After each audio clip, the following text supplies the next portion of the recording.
बिस्मिल्लाहिर्रहमानिर्रहीम। अस्सलाम वालेकुम। खुश रहें, आबाद रहें, जहाँ रहें, हैप्पी और हेल्दी रहें। वेलकम करती हूँ आपको पंजाब के देसी जायके में। आप भूल जाएंगे हर किस्म के पकौड़ों को। अब आप बनाएं घर में पालक के पकौड़े, वो भी नए अंदाज और नए स्पाइसी मसालों और रेसिपी के साथ। मज़ेदार टेस्टी पालक के पकौड़े कैसे बनते हैं और ये क्रिस्पी कितनी देर तक रह सकते हैं, ये सब मैं आपको बताऊंगी आज की इस वीडियो में। जिनको पसंद है खस्ता एकदम क्रिस्पी पकोड़े, ये पकोड़े आप ज़रूर ट्राई कीजिएगा। सबसे बड़ी बात, ये पकोड़े ऑयल जज़ब नहीं करते, ये बिल्कुल ऑयल फ्री होते हैं। हमारी वीडियो पसंद आए तो वीडियो को लाइक करें, वीडियो को ज़्यादा से ज़्यादा शेयर करें। चैनल पर न्यू हो तो चैनल को सब्सक्राइब करें। चलिए तो बढ़ते हैं अमेजिंग और एकदम क्रिस्पी पालक के पकौड़ों की रेसिपी की तरफ। पालक के क्रिस्पी पकौड़े रेडी करने के लिए यहाँ मैंने ली है 1.5 कप पालक। अब हम इसमें ऐड करेंगे 2 कप बेसन। बेसन ऐड करने के बाद अब मैं इसमें चॉप की हरी मिर्च ऐड कर दूंगी। हरी मिर्च ऐड करने के बाद 1 टेबलस्पून चाट मसाला इसमें ऐड कर देंगे। चॉप किए हुए प्याज, 1 टेबलस्पून खुश्क धनिया पाउडर ऐड करने के बाद इसमें ऐड कर देंगे 2 टेबलस्पून लहसुन अदरक का पेस्ट।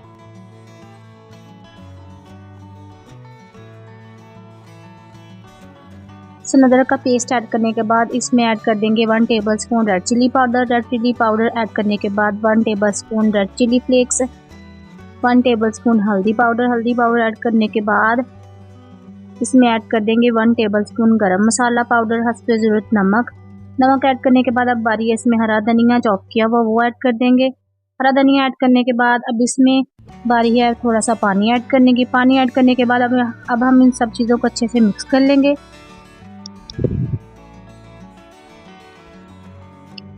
पालक के पकौड़ों का बैटर ना ही तो ज़्यादा आपने थिक रखना है, ना ही ज़्यादा थिन। हमारे पालक के पकौड़ों का मसाला रेडी है। अब बारी है पालक के पकौड़ों को फ्राई करने की। एक प्यारी सी कढ़ाई ले ली है, इसमें 2 कप ऑयल ऐड कर दिया है। अब हम एक चम्मच की मदद से एक एक करके इसमें पकौड़े ऐड करते जाएंगे। आपने ऑयल को लो टू मीडियम फ्लेम पर गर्म करना है। पकोड़े हमने लो टू मीडियम फ्लेम पर ही फ्राई करने हैं। हम एक एक करके पकोड़ों की साइड्स को चेंज करते जाएंगे। देखिए हमारे क्रिस्पी पकोड़ों का कलर कितना अच्छा आ रहा है।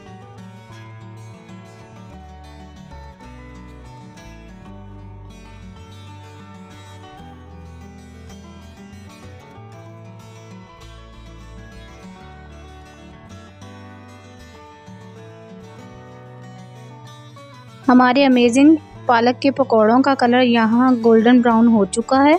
अब इसको हम 2-3 मिनट के लिए और मज़ीद फ्राई करेंगे ताकि हमारे पकौड़े अंदर से कच्चे ना रह जाएं। आपने यहाँ लो टू मीडियम फ्लेम पर ही पकौड़ों को फ्राई करना है ताकि हमारे पकौड़े अंदर से अच्छे से सिक जाएं। अब हम पकौड़ों को एक एक करके निकाल लेंगे।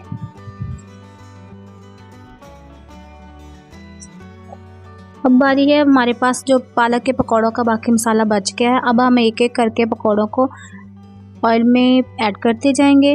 आपने पालक के पकौड़ों की साइड्स को थोड़ी देर बाद वक्फे से चेंज करते रहना है। आपने यहाँ फ्लेम को हाई नहीं करना, नहीं तो हमारे पालक के पकौड़े ऊपर से जल जाएंगे और अंदर से अच्छे से सिकेंगे भी नहीं और पकौड़े बिल्कुल भी क्रिस्पी नहीं बनेंगे। आपने यहाँ सब्र का मुजाहरा करते हुए थोड़ा टाइम तो ज़रूर लगेगा। फ्लेम को अपने लो टू मीडियम ही रखना है। और वो मेरी बहनें जिनको कुकिंग बिल्कुल नहीं आती, आपने हमारी रेसिपी को ट्राई करें। हम आपके लिए लेके आते हैं बहुत ही यूनिक, सिंपल और ऑथेंटिक रेसिपी, ताकि मेरी बहनें जिनको कुकिंग नहीं आती वो हमारी रेसिपी को इजीली बना सकें। यहाँ अब हमारे पकोड़े अच्छे से फ्राई हो चुके हैं। अब हम इनको एक एक करके निकाल लेंगे। हमारे पालक के पकोड़े हो चुके हैं बिल्कुल रेडी। अब हम हमारे पालक के क्रिस्पी पकोड़े हो चुके हैं रेडी। देखिए फाइनल लुक, माशाल्लाह हमारे पालक के पकोड़े बहुत ही क्रिस्पी और स्पाइसी बने हैं। आपके घर अचानक मेहमान आ जाएं तो आप बिल्कुल भी परेशान ना हो। अब हमारी पालक के पकोड़ों की रेसिपी को झटपट रेडी कर सकते हैं। आप इसको शाम के चाय के साथ भी खा सकते हैं। पालक के पकोड़े बच्चे और सारे घर वाले बहुत शौक से खाएंगे। आप हमारी क्रिस्पी यम्मी और स्पाइसी पालक के पकौड़े की रेसिपी को घर पर बनाएं, बहुत ही मज़े के बनेंगे और सब इसे बहुत शौक से खाएंगे। आप पालक के पकौड़ों को दही के रायते और केचप के साथ भी सर्व करें, मेहमानों को भी और घर वालों को भी। हमारी वीडियो पसंद आए तो वीडियो को लाइक करें, वीडियो को ज़्यादा से ज़्यादा शेयर करें, चैनल को सब्सक्राइब करें और कमेंट्स बॉक्स में एक अच्छा सा मैसेज कर दें। फिर मिलेंगे एक नई वीडियो के साथ। Thanks for watching. अल्लाह निगहबान।